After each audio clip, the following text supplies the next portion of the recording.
Buenas, ¿cómo andan? Hoy vamos a hablar un poco acerca de los diferentes tipos de entrenamiento en relación a las disfunciones posturales con las que suelen llegar muchas personas o interesados que quieren saber lo que hacemos y cómo mejorar esas disfunciones, especialmente las personas que vienen como arrastrando una disfunción conocida como escoliosis, ¿sí? Primero y principal, vamos a hacer hincapié en algunos entrenamientos en los que vamos a nombrar básicamente, que son el entrenamiento del pilates, ¿sí? El entrenamiento de la fuerza convencional, que se usa muchísimo, y el entrenamiento del yoga.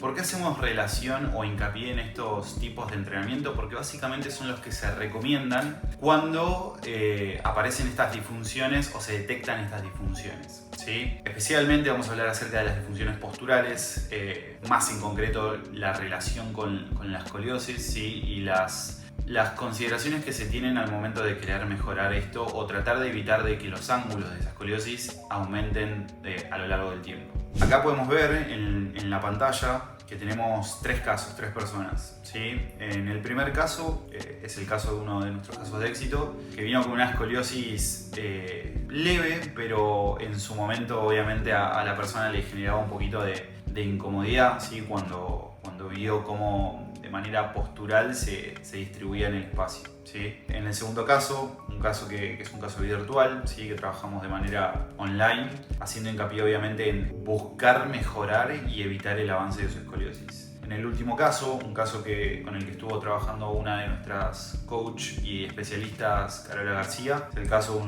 de un niño de 14 años, ¿sí? A todas estas personas, cuando les detectaron diferentes tipos de disfunciones en su postura y seguramente en su movimiento, le recomendaron los entrenamientos en los que hicimos hincapié antes, ¿sí? Pilates, entrenamiento de fuerza, entrenamiento de yoga. Muchas veces se suele recomendar el stretching o la natación para de alguna manera corregir estas disfunciones. Hay que tener algo en cuenta cuando hablamos acerca de esta disfunción postural en nuestra columna vertebral, que obviamente genera compensaciones en el resto del cuerpo. Primero y principal, la escoliosis, ¿sí? Ahora van a ver el dibujo de la columna vertebral, donde van a poder ver las vértebras cervicales, dorsales y lumbares. Tenemos que hacer hincapié en dos conceptos. La concavidad, ¿sí? Que está expresada acá en color verde, que es el lado cerrado, como para que tengan un conocimiento sencillo y breve y entiendan de qué estábamos hablando. Es el lado que está cerrado, ¿sí? Tejidos acortados, comprimidos, hay menor espacio intervertebral, menor capacidad de expansión, ¿sí? Y la respiración está limitada. Una de las incapacidades que tienen las personas que tienen escoliosis, en menor o mayor grado, es la incapacidad o la poca capacidad de llevar presiones hacia ese lado. Al estar tan cerrado, no pueden llevar presión interna, ¿sí? Hacia ese sector, básicamente porque la estructura o el sector, el contexto, no está preparado como para generar esa apertura ahí, ¿sí? Y obviamente ahí es donde entramos nosotros con el entrenamiento de la biomecánica. Pero eso lo vamos a hablar más adelante. Vamos con la convexidad, que es el lado que está más abierto. Acá está expresado en rojo, ¿sí? Acá en la pantalla lo van a ver. Músculos más elongados, pero débiles, ¿sí? Menor capacidad de generar tensión eficiente. Acá es todo lo contrario a lo otro. El otro lado está cerrado, este lado está abierto. Entonces tiene la incapacidad de generar tensiones para poder cerrar ese lado, ¿sí? Costillas más abiertas, obviamente en lo que es la escoliosis más torácica, ¿sí? En las vértebras dorsales. Esta disfunción no se da solamente en un plano, ¿sí? No se da solamente en el plano frontal. Muchas veces cuando se ven estas curvaturas únicamente se piensa en la columna viéndola de frente, ¿sí? Si hay un cierre de un lateral, ¿sí? Ejemplo, en el lado derecho hay una apertura del lado izquierdo y simplemente se enfocan en generar ejercicios que estén relacionados a abrir un lado y a cerrar el otro, sin tener en cuenta que también esta disfunción se da en otros planos de movimiento, como el transversal, ¿sí? ¿Qué quiere decir esto? Que las vértebras no se mueven de derecha a izquierda o no se flexionan para un lado y para el otro únicamente, sino que también hay rotaciones. Capaz en esta imagen, voy a tratar de agrandarla, fíjense cómo, bueno, acá se nota más en el dibujito, en las vértebras lumbares, hay una rotación hacia la derecha. Obviamente las vértebras tienden a rotar, también se ve en las vértebras dorsales muchas veces, es dependiendo del lado donde se da la convexidad y también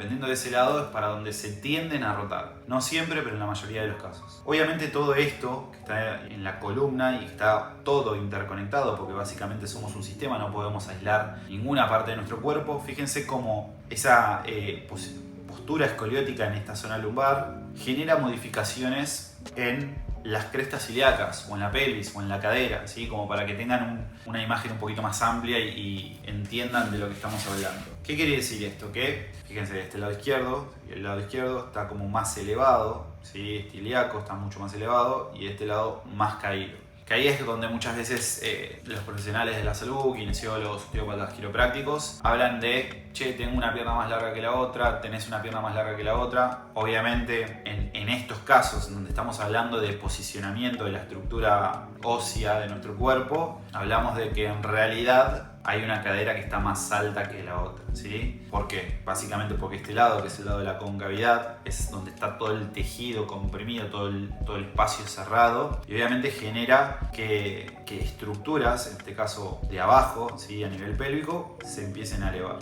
Y este lado, que es el lado más abierto, obviamente que está como más estirado, empieza a caer porque no hay nada que lo sostenga. Volviendo a la parte de los entrenamientos. Fíjense que vamos a analizar uno por uno, ¿no? En el entrenamiento del yoga o en el sistema del yoga, lo que se busca hacer es obviamente estirar o estar de manera prolongada en posiciones buscando un estiramiento excesivo. Vengo hablando bastante sobre esto en relación a los mecanorreceptores, que son receptores que se encargan básicamente de medir la longitud y la tensión del músculo. ¿Por qué longitud y tensión de músculo? Como somos seres que en nuestro movimiento mecánico aplicamos conceptos como la inhibición recíproca, es decir, en donde se contrae un lado para estirar el otro, se estira un lado para contraer el otro. Aparecen obviamente en contextos y en momentos que se requieren, como por ejemplo, no sé, agacharte a buscar algo, bueno, salir a correr, ¿sí? Ahí también se va algo de la inhibición recíproca, lanzamientos, ¿sí? Todo patrones de movimiento que están relacionados al diseño evolutivo de nuestro cuerpo. Y donde no estamos constantemente en una posición buscando estirar o elongar. Ese constante o ese tiempo prolongado va a empezar a desinhibir todos esos mecanorreceptores y a la larga van a tener menos capacidad o nula capacidad de detectar esa longitud y tensión en el músculo. Entonces, cuando te quieras mover de manera brusca o el contexto te demande moverte de esa manera, claramente tu cuerpo, o en este caso tu tejido miofascial, no va a estar preparado para eso y seguramente aparezca alguna lesión o alguna molestia. Vamos a ir con el entrenamiento de la fuerza, que este se suele usar bastante. Básicamente está orientado a tener más fuerza, crear masa muscular, que no lo veo mal, es importante, al igual que la fuerza, pero hay que tener en cuenta que nuestro cuerpo se mueve de manera multiplanar, ¿sí? La mayoría de los ejercicios que realizamos dentro del entrenamiento convencional o en un gimnasio o un box donde vamos, se dan en un solo plano, que es el plano sagital. Muchas sentadillas, flexión y extensión, mucho peso muerto, flexión y extensión de la cadera, press de banca. Y fíjense que no son contextos reales. ¿A qué me refiero con esto? Que no están 100% relacionados con el diseño evolutivo que tiene nuestro cuerpo. Recuerden que, y esto también lo vengo nombrando bastante, evolucionamos para caminar, correr, lanzar, ¿sí? Y rotar, básicamente, que estos movimientos que acabo de nombrar los tiene. Entonces, no podemos centrar nuestro trabajo o nuestro entrenamiento, mejor dicho, únicamente en el trabajo de un plan. ¿Por qué? Porque después vas a ir, si te gusta hacer alguna actividad, te gusta ir a jugar a la pelota con amigos, sos una persona que tiene escoliosis, pero que no te genera dolor y te entrenás de esta manera, claramente cuando vayas a ese contexto que te va a demandar moverte en varios planos a la vez y generar fuerza y tensiones en varios planos a la vez, tu cuerpo no va a estar preparado. Después, el Pilates, que esto lo dije un par de veces, el Pilates es como que trata de tener en cuenta todas estas disfunciones y algunos principios, la verdad que están bastante buenos, pero fíjense dónde se trabaja y dónde se ejecuta todo este tipo de entrenamiento. Arriba de una camilla. Acá pasa lo mismo, o sea, no respetamos el contexto en el cual evolucionamos. Entonces, ¿qué quiere decir esto? Primero y principal, los principios que utiliza o a donde quiere llegar, la verdad que son bastante acertados, pero seguimos con un déficit ahí o cometiendo el error de que tenemos que estar arriba de una camilla. Cuando salís de ahí, vos no te mueves arriba de una camilla. Vos estás constantemente de manera vertical, ¿sí? Caminando, desplazándote, obviamente cuando estás haciendo algún deporte o alguna actividad o jugando con amigos, las tensiones y las demandas son mucho más altas y básicamente estás traccionando, es tu cuerpo, tu tejido miofacial, tu estructura, traccionando contra el piso y obviamente expuesto a la fuerza de la gravedad, que es la que está constantemente comprimiéndonos, y no arriba de una camilla. Acá es donde básicamente entramos nosotros, que trabajamos con una metodología de entrenamiento que se llama Speed Functional Pattern, que hoy en día es la metodología que básicamente tiene en cuenta el diseño evolutivo del cuerpo y el cómo se tiene que trabajar, no solamente para rendir o ser eficiente en contextos cotidianos, sino también deportivos. Que básicamente abarca todo esto de lo que venimos hablando. Trabaja de manera multiplanar, se enfoca básicamente en tener en cuenta cuáles son las disfunciones, aplicar ejercicios correctivos, ¿sí? Y técnicas de liberación facial para de alguna manera ir disminuyendo esas tensiones o sobretensiones que nos anclan o nos dejan fijos en una posición y no nos dejan modificar esa postura y esa estructura. Pero al mismo tiempo también tiene en consideración varios principios y uno de los más importantes es el tema del trabajo de las presiones, ¿sí? Entender la biomecánica no es solamente lo que vemos, sino también lo que está por dentro nuestro. Cuando hablamos de presiones, vamos a hacerlo sencillo para que se entienda, hablamos de presiones negativas y presiones positivas. Imagínate un globo lleno de agua, ¿sí?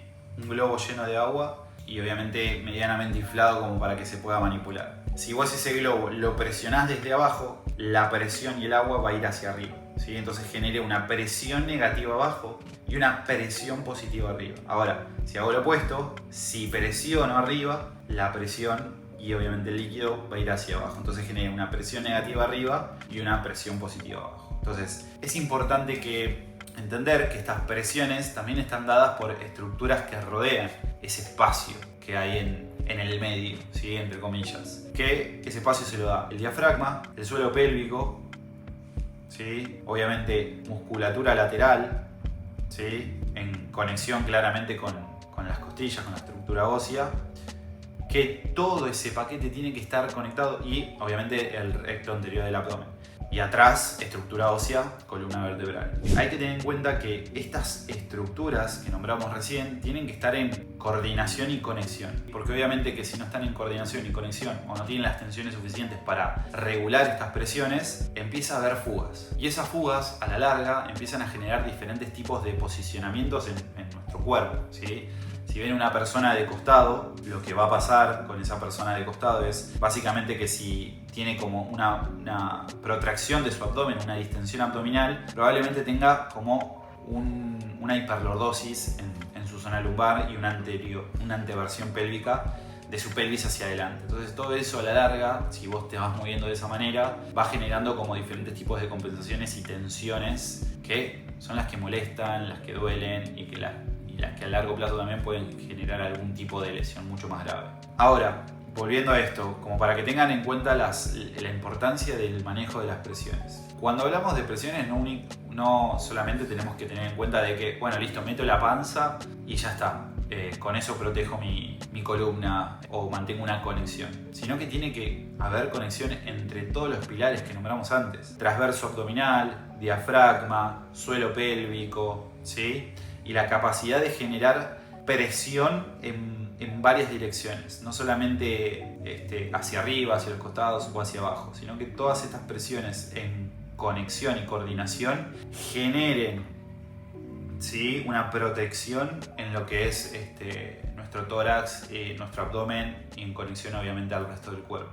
Justamente esto hicimos con Rocío, que es mi alumna, ¿sí? Que venía con una leve escoliosis, que en 4 meses en nuestro programa de entrenamiento logramos corregir y llevarlo a esto, ¿sí? Mucha más integración, mucha más alineación en su columna, mejor movimiento, mejor distribución de las cargas, mejor distribución del peso, mejor rendimiento. Ella es jugadora de fútbol profesional, ¿sí? De selección argentina, y obviamente venía arrastrando también, fíjense que acá en el sector de los gemelos, rodillas, muchas molestias en la fascia plantar, obviamente producida por la falta de tensión que se ve ahí en ese sector de su cadena posterior, que luego de 4 meses logramos corregir. Así que Como verán, la biomecánica parece compleja, nosotros la decodificamos y obviamente la volvemos mucho más sencilla para que se entienda y empiecen a tener un poquito más de conciencia de cómo realmente tienen que entrenar para potenciar su rendimiento y mejorar sus disfunciones. Esto es importante. No se discute que la fuerza o la resistencia o la flexibilidad no sean importantes. Obviamente son importantes en sus proporciones justas. Si nos vamos a un extremo en cada una, claramente los beneficios no van a estar a la vista y va a haber más contras que pros.